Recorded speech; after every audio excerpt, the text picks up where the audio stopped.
हर्षित landmark, सपनों का घर जैसा आप चाहते हैं हम बनाते हैं। 1, 2 एवं 3 BHK ready position flats. Call 9827321321। Lakhimpur Kheri हिंसा मामले में केंद्रीय गृह राज्य मंत्री अजय कुमार मिश्रा के पुत्र आशीष मिश्रा को आज सुबह 11 बजे तक पुलिस के सामने पेश होना है। पुलिस ने शुक्रवार को दूसरी नोटिस जारी कर पूछताछ के लिए आज सुबह 11 बजे तक पेश होने का समय दिया है। इस बीच लखनऊ में गृह राज्य मंत्री अजय मिश्रा ने अपने बेटे को निर्दोष बताते हुए कहा कि शनिवार को यानी आज पुलिस के सामने पेश होगा। लखीमपुर खीरी हिंसा को लेकर तमाम विपक्षी दलों के नेता लगातार पीड़ितों के परिवार से मुलाकात करने पहुंचे और इस बीच पंजाब कांग्रेस के अध्यक्ष नवजोत सिंह सिद्धू भी शुक्रवार को लखीमपुर खीरी पहुंचे, जहां उन्होंने मृतक किसान लवप्रीत और पत्रकार रमन कश्यप के परिजनों से मुलाकात की। इस दौरान सिद्धू ने कहा कि जब तक आरोपी आशीष मिश्र की गिरफ्तारी नहीं होती मैं यहाँ भूख हड़ताल पर बैठूंगा। लखीमपुर खीरी कांड के खिलाफ संयुक्त किसान मोर्चा ने 18 अक्टूबर को देशव्यापी रेल रोको आंदोलन का ऐलान किया है। साथ ही संयुक्त किसान मोर्चा ने किसान संगठनों से 12 अक्टूबर को मृतकों के अंतिम अरदास के दिन लखीमपुर खीरी कांड के घटना स्थल तिकोनिया में जुटने का आह्वान किया है, जहां से आगे की रणनीति का ऐलान किया जाएगा। जम्मू कश्मीर के श्रीनगर में एक बार फिर आतंकी हमले की खबर सामने आई है। इस बार हमला श्रीनगर पुलिस टीम पर किया गया है। बताया जा रहा है कि हमले के बाद पुलिस की ओर से भी जवाबी कार्रवाई की गई, जिसमें एक आतंकी ढेर हो गया। हमला श्रीनगर के रामबाग में हुआ। शाहरुख खान के बेटे आर्यन की जमानत याचिका खारिज हो गई है। किला कोर्ट ने कहा कि उसे जमानत याचिका पर सुनवाई करने का अधिकार नहीं है। जमानत के लिए आर्यन को सेशन कोर्ट में अपील करनी होगी। आर्यन के साथ क्रूज शिप पर ड्रग्स पार्टी करने के आरोप में फंसे अरबाज मर्चेंट और मुनमुन धमेचा की भी जमानत याचिका खारिज कर दी गई है। टाटा ग्रुप को एयर इंडिया की कमान मिली है। कंपनी ने सबसे बड़ी बोली लगाई है। निवेश और सार्वजनिक परिसंपत्ति प्रबंधन विभाग के सचिव ने कहा कि टाटा सन्स ने एयर इंडिया के लिए 18,000 करोड़ रुपए की विजेता बोली दी। दीपम सचिव ने कहा कि सरकार को 100% हिस्सेदारी बिक्री की एवज में टाटा से 2,700 करोड़ रुपए नकद मिलेंगे। उन्होंने कहा कि टाटा सन्स के एयर इंडिया के लिए 18,000 करोड़ रुपए की सफल बोली सरकार द्वारा तय 12,906 करोड़ रुपए के अतिरिक्त मूल्य से अधिक है। डेनमार्क की प्रधानमंत्री मेटे फ्रेडरिक्सन शुक्रवार देर रात अपने 3 दिवसीय दौरे के लिए भारत पहुंची। रात करीब 1:45 बजे उनका विमान दिल्ली एयरपोर्ट पहुंचा। विदेश राज्य मंत्री मीनाक्षी लेखी ने उनका गर्मजोशी से स्वागत किया। मेटे अपनी यात्रा के दौरान राष्ट्रपति रामनाथ कोविंद से मुलाकात करेंगे और पीएम मोदी के साथ द्विपक्षीय वार्ता करेंगे। अफगानिस्तान के कुंदुज में जुमे की नमाज के दौरान जोरदार धमाका हुआ। इसमें 100 लोगों की मौत हो गई और कई घायल हैं। ये धमाका हजारा शिया मस्जिद को निशाना बनाकर किया गया। इस हमले की जिम्मेदारी अभी तक किसी भी संगठन ने नहीं ली है। कोरोना की तीसरी लहर की आशंकाओं के बीच सरकार ने बड़ा दावा किया है। नीति आयोग के सदस्य वीके पॉल ने कहा कि भारत सरकार एक दिन में 5 लाख तक कोरोना मामले से निपटने के लिए स्वास्थ्य संबंधी देखभाल ढांचा तैयार कर लिया है। हालांकि इस दौरान उन्होंने जोर देकर कहा कि इसका मतलब ये नहीं कि भविष्य में इतनी भारी संख्या में कोरोना संक्रमण के मामले सामने आएंगे। दुनिया भर में कोरोना के मामले बढ़ते हुए 23 करोड़ 89 लाख के पार पहुंच गए हैं। वहीं कोरोना से मौत का आंकड़ा 48,56,000 के पार पहुंच गया है। पूरी दुनिया में 21 करोड़ 51 लाख से ज्यादा मरीज कोरोना का हराकर स्वस्थ हो चुके हैं। वहीं दुनिया में एक्टिव मामले 1 करोड़ 80 लाख के पार पहुंच गए हैं। देश में एक दिन में कोरोना के 19,858 नए केस सामने आए, जिसमें कुल मरीजों का आंकड़ा 3 करोड़ 39,34,000 के पार पहुंच गया। वहीं 247 नई मौत से अब तक 4,50,000 से ज्यादा मरीजों की मौत हो चुकी है। पिछले 24 घंटे में 23,062 मरीजों के डिस्चार्ज होने से अब तक 3 करोड़ 32,40,000 मरीज ठीक हो चुके हैं। वहीं एक्टिव मरीजों की संख्या घटकर 2,30,000 पहुंच गई है। केरल में एक दिन में 10,944 नए केस से आंकड़ा 47,74,000 के पार पहुंच गया। वहीं 120 मौत से अब तक 26,071 मरीजों की मौत हो चुकी है। 12,922 मरीजों के डिस्चार्ज होने से अब तक ठीक होने वालों की संख्या 40,31,000 के पार पहुंच गई है। राज्य में 1,16,000 एक्टिव मरीजों का इलाज जारी है। छत्तीसगढ़ के पूर्व मुख्यमंत्री रमन सिंह आज कवर्धा जाएंगे, जहां वह गिरफ्तार किए गए बीजेपी कार्यकर्ताओं से मुलाकात करेंगे। बता दें कि 2 समुदायों के बीच झंडे को लेकर विवाद हो गया था, जिसके बाद से पूरे इलाके में कर्फ्यू लगाया गया। हालांकि आज कर्फ्यू में थोड़ी ढील दी गई है। सीएम शिवराज सिंह चौहान और बीजेपी प्रदेश अध्यक्ष वी.डी. शर्मा आज भोपाल में चुनाव प्रबंधन कार्यालय और प्रवक्ता कक्ष का उद्घाटन करेंगे। दोनों एक लोकसभा और 3 विधानसभा उपचुनाव के लिए बीजेपी प्रदेश कार्यालय परिसर में प्रबंधन कार्यालय का उद्घाटन करेंगे। छत्तीसगढ़ में ओबीसी कांग्रेस ने नए अध्यक्ष का चयन किया, जिसमें चौलेश्वर चंद्राकर को नया अध्यक्ष बनाया गया। केसी वेणुगोपाल ने पत्र जारी कर इसकी जानकारी दी। चंदखुरी में राम वन गमन परिपथ में हो रहे सांस्कृतिक कार्यक्रम का आज समापन होगा। आज भी चंदखुरी में सांस्कृतिक कार्यक्रम का आयोजन किया जाएगा। बता दें कि इस कार्यक्रम में कल शुक्रवार को छत्तीसगढ़ के मुख्यमंत्री भूपेश बघेल भी शामिल हुए थे।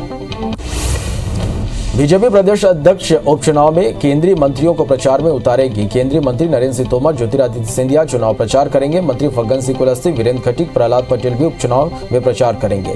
बीजेपी जल्द ही केंद्रीय मंत्रियों के प्रचार की तारीख जारी करेगी। सीधी सिंगरौली हाईवे 39 का सांसद रीति पाठक ने दोबारा भूमि पूजन किया। रोड बन जाने से सीधी और सिंगरौली मार्ग सरल हो जाएगा और लोगों को होने वाली असुविधा भी नहीं होगी। बता दें कि 10 साल पहले सीएम शिवराज ने हाईवे का भूमि पूजन और शिलान्यास किया था, लेकिन ठेका कंपनी आधे काम को छोड़कर चली गई थी। दुर्ग सांसद विजय बघेल ने सीएम के गृहग्राम बेलौदी से अपने पदयात्रा की शुरुआत की। इस पदयात्रा में पूर्व मंत्री दयालदास बघेल भी शामिल हुए। सांसद ने प्रदेश सरकार के खिलाफ विरोध जताते हुए ये पदयात्रा शुरू की। ये यात्रा पाटन के बाद दुर्ग के विधानसभा क्षेत्रों में अलग अलग समय पर की जाएगी।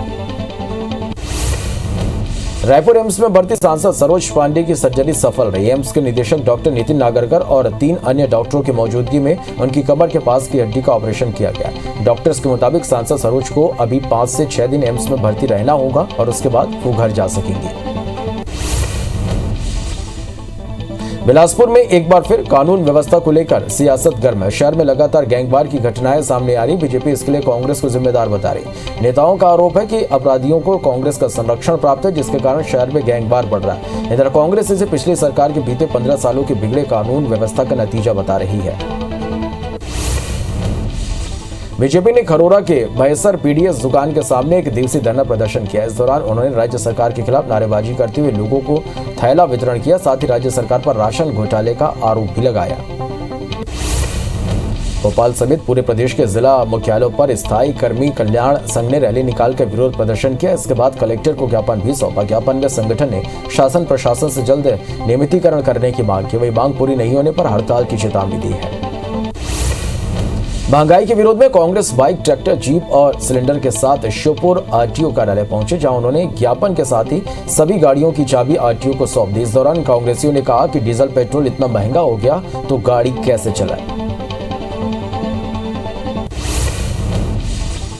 नरसिंहपुर में महिलाओं और युवाओं ने सुभाष पार्क से लेकर एसपी ऑफिस तक रैली निकाली और करेली टीआई के खिलाफ नारेबाजी करते हुए प्रदर्शन किया। प्रदर्शन कर रहे लोगों का आरोप है कि वे नाबालिग का अपहरण और उसके साथ छेड़छाड़ होने की शिकायत लेकर थाने पहुंचे थे, जहां टीआई ने परिजनों के साथ अभद्रता की।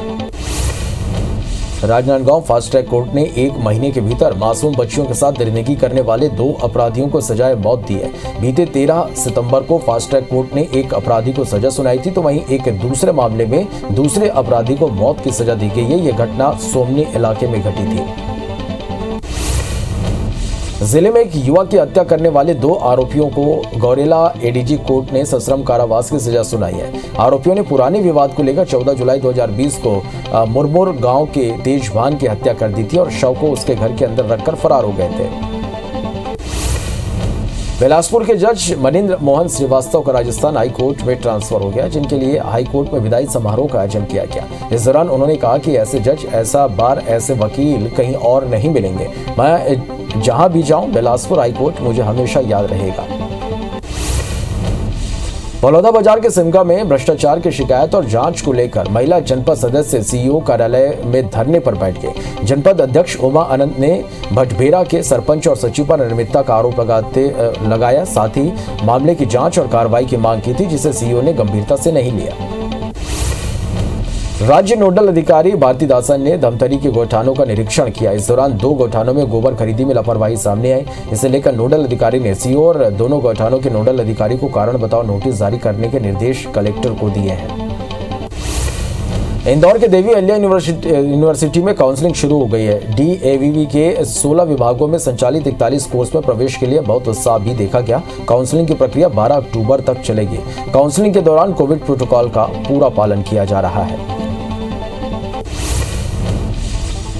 धमतरी के बेरेझर चौकी के पास रायपुर जगदलपुर नेशनल हाईवे में तेज रफ्तार हाईवा ने बाइक सवार 2 युवकों को टक्कर मार दी। हादसे में दोनों युवकों की मौके पर ही मौत हो गई। घटना के बाद गुस्साए ग्रामीणों ने चक्का जाम कर हाईवा को आग के हवाले कर दिया। सूचना पर पुलिस मौके पर पहुंची और काफी मशक्कत के बाद ग्रामीणों को शांत कराया। हटा के बटियागढ़ थाना क्षेत्र के अंजनी टपरिया में तेज रफ्तार ट्रक घर के ऊपर पलट गया। गिट्टी से भरा ट्रक पलटने से घर में सो रहे 4 लोगों की मौत हो गई, वहीं 3 लोग घायल हो गए। घायलों को इलाज के लिए जिला अस्पताल में भर्ती कराया गया है। घटना में पुलिस मामला दर्ज कर जांच में जुट गई है। जबलपुर के बेलखेड़ा स्थित डुंगराई शासकीय मिडिल स्कूल में ठेकेदार और स्कूल प्रबंधन की लापरवाही से एक घर का चिराग बुझ गया। स्कूल में खिड़की का स्लैब गिरने से एक बच्चे की मौत हो गई। हादसे के बाद स्कूल प्रिंसिपल ने ठेकेदार के खिलाफ पुलिस थाने में शिकायत की। मामले में कांग्रेस विधायक संजय यादव ने लापरवाह अधिकारियों पर कार्रवाई की मांग की है। अंबिकापुर में भालू ने ग्रामीणों पर हमला कर दिया। दरअसल उदयपुर इलाके के रामनगर में एक युवक खेत से लौट रहा था और इसी दौरान भालू ने युवक को अपना निशाना बनाया है। हमले में युवक के सिर और चेहरे पर गंभीर चोटें आई हैं। फिलहाल युवक को गंभीर हालत में अस्पताल में भर्ती कराया गया है। गौरेला के खोडरी गांव में अधेड़ की हत्या करने वाली बहू और 3 अन्य आरोपियों को पुलिस ने गिरफ्तार कर लिया। आरोपियों ने चैन सिंह पर कुल्हाड़ी से हमला किया था, जिसके से उसके मौके पर ही मौत हो गई थी और इसके बाद सभी ने लाश में पत्थर से बांधकर लाश को अरपा नदी में फेंक दिया था। ग्वालियर में सौतेली मां से नाराज 14 साल की लड़की ने उस पर चाकू से हमला कर दिया, लेकिन घायल महिला की बेटी को बचाते हुए चाकू मारने का आरोप देवरानी पर लगा दिया। हालांकि घायल महिला के पति ने मामले का खुलासा कर दिया। पुलिस ने लड़की को हिरासत में लेकर 1 स्टॉप सेंटर सौंप दिया है। उज्जैन में एक मनचले युवक ने 10वीं की छात्रा के साथ हाथ पर ब्लेड से वार कर दिया, जिसके शिकायत पीड़िता के परिजनों ने थाने में किया। शिकायत के आधार पर पुलिस ने पॉक्सो एक्ट समेत कई धाराओं के तहत केस दर्ज कर आरोपी की तलाश शुरू कर दी है। खजुराहो में राष्ट्रीय राजमार्ग निर्माण कार्य को लेकर NHAI अधिकारी और पटवारी बारसी गांव पहुंचे, जहां उनकी यादव परिवार से कहासुनी हो गई। इसके बाद परिवार के लोगों ने खुदकुशी की धमकी दे दी, जिसका वीडियो जमकर वायरल हो रहा। परिवार का आरोप है कि बिना मुआवजा दिए अधिकारी सीमांकन के लिए पहुंच रहे हैं। आगर मालवा के करानिया गांव में नाबालिग विवाहिता के साथ दुष्कर्म का मामला सामने आया। पीड़िता ने पड़ोस में रहने वाले युवक पर दुष्कर्म का आरोप लगाया, साथ ही इसकी शिकायत बड़ौद थाने में की है। अभी आरोपी फरार बताया जा रहा है, जिसकी तलाश में पुलिस जुटी हुई है। जबलपुर स्थित MP मेडिकल यूनिवर्सिटी में छात्रों को पास फेल करने के मामले को हाई कोर्ट ने गंभीरता से लिया। व्यापम घोटाले से भी गंभीर फर्जीवाड़ा बताने वाली याचिका पर हाई कोर्ट ने सुनवाई करते हुए राज्य सरकार और MP मेडिकल यूनिवर्सिटी के खिलाफ नोटिस जारी किया है और 10 दिनों में उनसे जवाब मांगा है।